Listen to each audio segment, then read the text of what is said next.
And we are back on Sportsman Radio. I'm your host, Chris Shanfeld, and I am now joined by former NFL running back Michael Pittman.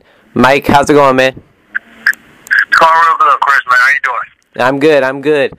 I'd like to start this interview off by talking a bit about your college experience. You attended Fresno State. Pretty much, just can you tell me about Fresno State as a school? Right. Well, it was a great school. You know, I got to Fresno State in 93, and my last collegiate career there was in 97. And it was a great school. I mean, it's a great academic school, great football program. I got there underneath Coach Jim Sweeting, and I believe they came off of a few championships in a row out there. And I had a great career there. Kelly Skipper, I believe he's with the Oakland Raiders right now, was my running back coach. And, you know, great guy to learn up underneath. And I had a good time. My last year there was my senior year in 97. Coach Pat Hill, he came in and, you know, he took the program, you know, to another level, but he ended up getting released this past season. But overall, my experience there at Fresno, academic-wise and football-wise, I accomplished everything I wanted to, and I had a good time. When I was doing research for this interview, I seen on Wikipedia it said that you're a part of a fraternity. Was that true? Right. Yeah, it's true. I'm Alpha Phi Alpha. It was the first black fraternity founded December 4th, 1906. So I'm still, of course, you know, you join the fraternity, fraternity's a lifetime thing. So yeah, I'm an alpha man. Yeah, straight up. All right. And what were some things you guys did in that group? Well, we do a lot of things, man. We're out in the community. We're helping the community. Just say donating money, raising funds for just say like children's cancer hospital and things like that. We do a lot of step shows, a lot of fundraising. We promote like brotherhood and things like that.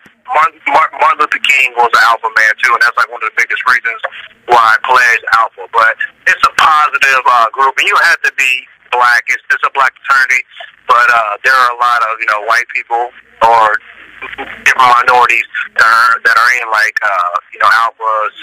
There's like omegas and there's kappas, but it was a great time. It was a great time, and of course we do like the step show thing, so that's always fun too. All right, Mike, let's start talking some football. During your career at Fresno State, you rushed for a total of 3,017 yards, and you then entered the 1998 NFL Draft, and you're selected in the 4th round by the Arizona Cardinals. Can you tell us about your draft day and your whole draft experience? Well, it was definitely, a nerve-wracking experience. I was supposed to go a little bit earlier, but it didn't happen. But the 98th overall selection, they called my name, and it was just, dream come true. Living as a kid, playing ball, football and baseball. You always had that dream, to go to the NFL, and it was a long process to even get there.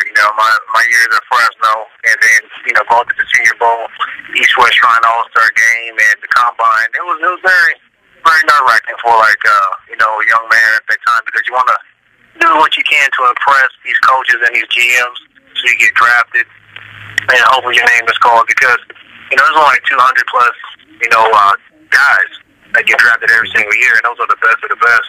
But once my name was finally called in that 4th round, I was smiling from ear to ear. I mean, I couldn't ask for anything more. I appreciate the opportunity that Vince Tobin at the time was my head coach at the Cardinals, and that they gave me out there in Arizona. So I was very excited. No, I didn't care if I went in the 6th round. As long as I got drafted, man, it was just a dream come true to me. So it was a very exciting day. Mm-hmm. And when you finally played your first game in the NFL, what was the biggest transition you learned that you had to make to be successful in the NFL? Well, the speed of the game is tremendous. I remember when going to the NFL, and I talked to some guys that was in the league, and I was coming out, and they just told me the biggest transition will be the speed of the game. And I was saying to myself, it can't really be that much different. But once I started playing, my first preseason game, I saw the speed of the game. It has, it is like night and day. And then once you got to the regular season, well, like the veteran guys made the team, the speed of the game, he picked up even faster. So my transition, because I always had the talent to play the game, but you had to just pick up the pace a little bit more. Hitting the hole a little bit faster. Every everything.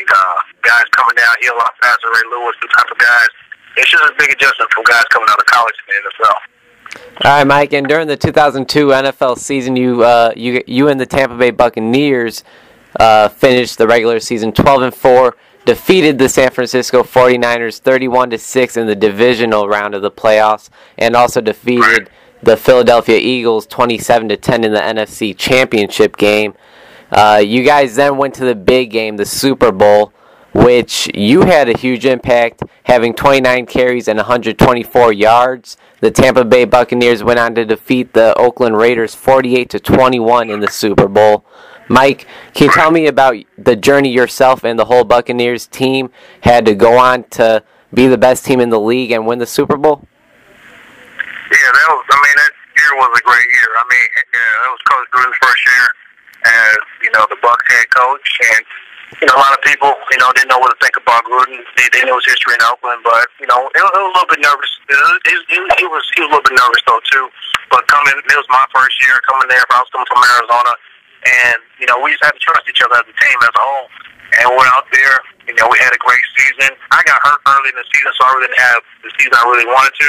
But as a team, we accomplished all our goals. Like you said, we had a 12-4 season for the first round bye. Then after that, we played San Francisco, beat up on them pretty bad. Went to the vet out in Philly, and that was a tough game, but we had to go into the Super Bowl. Once we finally got to the Super Bowl, we was just all in awe, because it's a once-in-a-lifetime opportunity to play in this game. There's guys that play this game, the best of the best, and never actually even, won a Super Bowl. So it was just fortunate for us. The game rolled around. I'm playing in my hometown. I grew up in San Diego, California. I came and watched the Padres play. I went to watch Padres play in that stadium. San Diego Chargers play in that stadium. But now I'm playing a hometown Super Bowl game for all my friends, in the hometown I grew up. So, it played out for me great. I had a great game. We won the game. I got Super Bowl rings. So, I couldn't even ask for more, man. It was a great day. The highlights that I watched from that 2002 Tampa Bay Buccaneers team, I see a very good offense, a very good defense, and a team that pretty much seen each other like family. Would you say the team clicked on all cylinders, as I said? Yeah, we did, and the defense really carried us all year. Even though we had a good offense, Coach Gruden was a great head coach, offensive coordinator. The guy, he is so intelligent when it comes to football and game playing. But Monty Kiffin and that defense, they kept us in a lot of games that year. I believe they was ranked number 1 in all categories on that defense. We had Warren Sapp, Boogie McFarland, John Lynch, Derek Brooks. We had some great guys on that defense. And the defense was our strongest point on that team. It's just, we just, scored enough points just to win the game. And our defense kept us, involved in the game. But overall, we was a really close, knitted team. And we leaned on each other. It wasn't, divided by no means. And, we all had a common goal to win a Super Bowl or get to the Super Bowl and win it. And that's what we did. And, it was a great time. Great time. All right, Mike, until this day, I believe, you still have the longest run in Tampa Bay Buccaneers history with 78 yards, and it went for a touchdown against the Kansas City Chiefs. Does that mean anything to you? Well, I know one day it's going to get broken. I just got a tweet from I think it's from somebody at Fresno, talk about Robbie Roush is running back out there about to break my all-time, not rushing record, but carries record at Fresno State. So I know that's going to go down, pretty soon. But it means, somewhat, it means a lot. But Super Bowl means the most, like truly. But one day, somebody's going to break an 80-yard touchdown run or something like that. And, I'll be second all the time, longest, scoring touchdown. But right now, yeah, I hold it because I think it's been since 2004. But I believe, sooner or later it's going to fall. So, but we'll see. All right, Mike, in 2007 you became a free agent and you signed with the Denver Broncos, and you were moved to the fullback position. Before you signed that contract, did you know that you were going to be moved to fullback? Yeah, right when I came in there, we had like a mutual agreement because they wanted to have me on the field a lot, and they wanted a fullback that was able to block and to catch out of the backfield. And, they wanted me. They had Peyton Hillis at the time, but Peyton Hillis was not unproven, really. And he just came out of college. So, and with Shanahan and Bobby Turner knowing my history with me catching the ball out of the backfield, that's what they really wanted me to do. You know, other than that, you know, when I first signed, I was just supposed to be the third down back, short yardage back, and they decided, you know, the fullback role. So I accepted it, and I put on a little bit of weight. You know, I reported to camp like at 232 pounds. Normally I play like around, you know, 225 to, you know, 218. But I had a good time. I had a good time up there with the Broncos.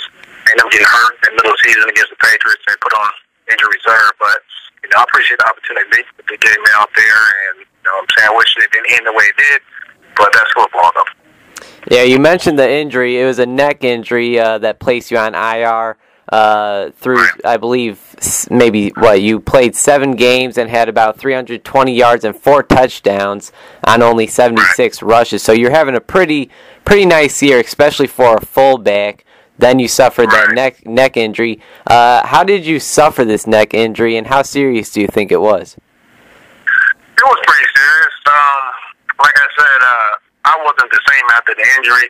It was just, you know, if I get, you know, hit any type of way, you know, while, you know, end up getting a stinger. And them stingers was really bad. So I ended up seeing like a neck specialist, you know, after I got put on injury reserve. But what happened was after that game I got injured, I tried to play the next game, which was Miami. And it was just the first thing I played. I took one hit, I believe it was from Porter at the time. He was playing linebacker, and that was it. I wasn't myself. So I just told the coach, like, hey, coach, you know, I just can't go. And then, you know, the next morning I put on injury reserve. Saw the doctor, you know, a lot of bulging discs. I mean, it was that my nerves was, you know, exposed where it's touching my, you know, my spine, and that's what was causing all the stingers. My left arm was numb for a good 3 months after, so it was pretty bad. I could barely curl 10 pounds with my left arm. But at the time, everything came back. My strength comes back. I still have problems every now and then with my neck and things like that. I got a lot of bone spurs in my neck, but, you know, that's football. And, you know, like I said, I wish it wouldn't have ended the way it did, but, you know, things happened in the game. Now, speaking of injuries, Mike, I read an article about you saying that you suffered about 7 or 8 concussions. Does that sound about right? Yeah, it was probably more than that. You know, it was probably more than that, but, you know, yeah. I mean, I got hit, you know, I suffered, you know, plenty of them. But there's sometimes a lot of other NFL guys, they'll tell you this, you know, we have a concussion, and we really don't say nothing. You know, we just try to play with it because, like, football, you know, is our livelihood. And if we tell them you have multiple concussions, most likely, you know, they're going to end up cutting you or replace you with somebody else. So, you know, there's probably more that I had, but documented throughout the league that I probably told, you know, my trainers and my coaching staff. Yeah, I probably talking about 7 or 8 of them. And do you feel that the NFL should do more when it comes to concussions, even if that's just to let players know what life of a retired NFL player can be like if you suffered concussions? Yeah, I think they're doing a good job right now, making it more aware to people about concussions. But when I first came out in 98, and even the guys before me that came out, I mean, they didn't make it, you know, as big as it is today. You see this concussion lawsuits going on, you know, and different types of things like that. And, like, I'm one of those players that's involved in a lawsuit. And it is, I mean, it's a struggle not being able to remember things, a struggle, you know, with the headaches, you know, just coming and barely, you know, can't even get out of bed sometimes. I mean, it gets pretty bad. People got a different case when it comes down to it. You know, some guys may not have extreme headaches. There's some guys that might, you know, have a lot of memory loss. But the NFL should have, you know, explained to us more as, you know what I'm saying, guys coming out of college at the rookie symposium and told us about the long-term effects of concussions, because they really didn't do that when I first came out. But I believe they're doing that now. So, you know, I think that's a good thing. But I think what they're trying to do is good, but I don't think there's nothing's going to, you know, prevent having a concussion. The game is so fast, the game is so violent, and it's a risk you got to take, you know, playing the game in the NFL. Right. Do you feel that the NFL should do more, or should the NFL do more to, I don't know, maybe try stopping the concussions? If so, what do you think they should do? No, I mean, I think they're doing the best they can now. They should have done more in the past. Like when I was playing or when I came out, and when the guys before me, when they came out and when they was playing, because before it wasn't no big issue like it is now, and everybody knows it. But I think they're taking all the right steps. You know, people think concussions and throwing flags on certain plays in the game that maybe in the past you didn't see flags thrown. But like I said, with concussions and the speed of the game and athletes getting better and better every year, it's hard to prevent, you know, because the game is just a violent game. And that's what the fans love. That's what they want to see. And, you know, you could maybe try to tell the players how to tackle different to prevent a concussion, but, you know, that's going to just take the fun out of watching the game.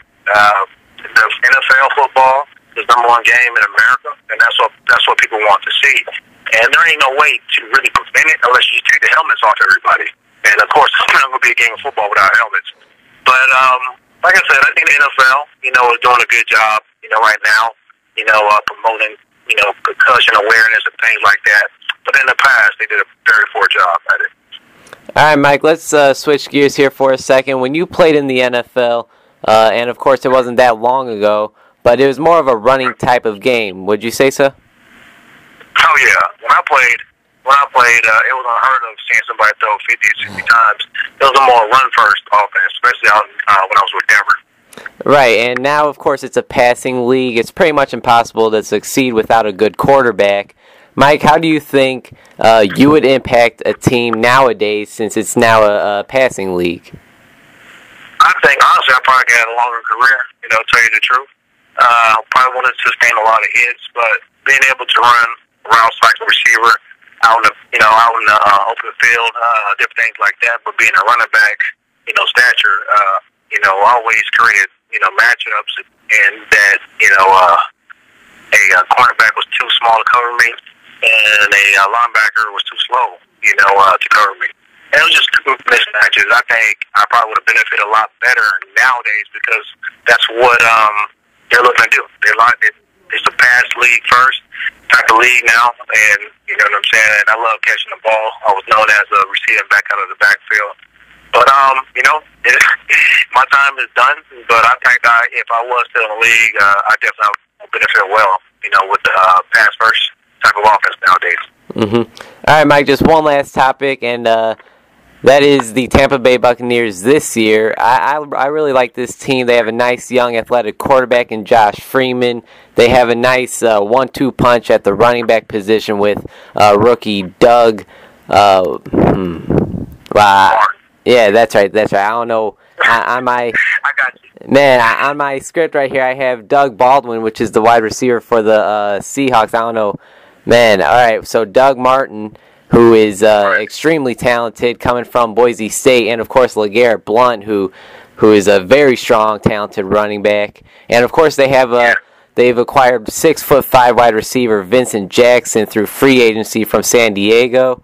This offseason has been an explosive one for the Buccaneers, in my opinion. And one thing that I really like, and I'm sure you do as well, is that they aren't afraid to run the ball. And if I had to predict a record for the Tampa Bay Buccaneers this season, it would be 10-6 or 11-5, honestly. Mike, what do you think about this year's Tampa Bay Bucs team, and can I get you to predict a record for this team this season? Yeah, well, I'm very excited about the team. I think Coach Shiano, you know, got all the players' attention. He was a good coach over at Rutgers. He started off slow, but you look at his track record in the past couple of years, he had a lot of success. And I met him, and he seemed like an upfront type of guy, players coach, but the guy who demands respect. It's a young team over there, in Tampa, and with Raheem Morris, I don't know if he could handle a young team like Coach Shiano can. Raheem is a great coach. I coached with him, and he is a great coach, very knowledgeable. But I think this type of team is a better team for Shiano to coach, and that's no knock on Raheem. And Vincent Jackson, I'm very, big fan of Vincent. He's been in San Diego. He had a lot of tremendous success out there. He has great hands, great speed. From Josh Freeman, he's a still young quarterback. I believe fourth-year veteran. And, he needs some type of veteran leadership on that team just to show him a way and just to help them out when times get, you know, in a tough situation. And that's what we had. We had a veteran team. But having this young team with a lot of, you know what I'm saying, with not so many veterans on that squad and stuff, you know, guys like Rondé and, you know, maybe Jackson, I think, you know, they all could maybe glue it together and try to get something done this year. You know, you talk about, you know, Doug Martin and LeGarrette Blount, two guys who both run strong and run tough. You got a solid offensive line up and down. They lost Davin Joseph, you know, for the rest of the year. But I believe that group is still, you know, pretty solid, even without Davin. It's a much better line with Davin in there. But they got all the tools to, you know, do something great in the NFC South. So prediction-wise, I believe they at least win 8 games, but I'm gonna say 10-6. They'll win 10 and lose 6. I think they're headed in the right direction. They probably just need a few areas here and there to move, you know, Rondé to safety. We'll see how that works. But I think they're moving in the right direction this year, so I'm expecting a big season from the Bucs. Hey, that sounds good to me, Mike. First off, I want to thank you for your time, man. I really appreciate it. Before I let you go, is there anything you'd like to plug on the air for our listeners? No, man. It's just, you know, I appreciate you having me on, and just, you know, good luck to everybody. Everybody enjoy the football season, and looking for a good one. Hey, Mike, thanks a lot, and take care, man. All right, you too, buddy. Take care of yourself.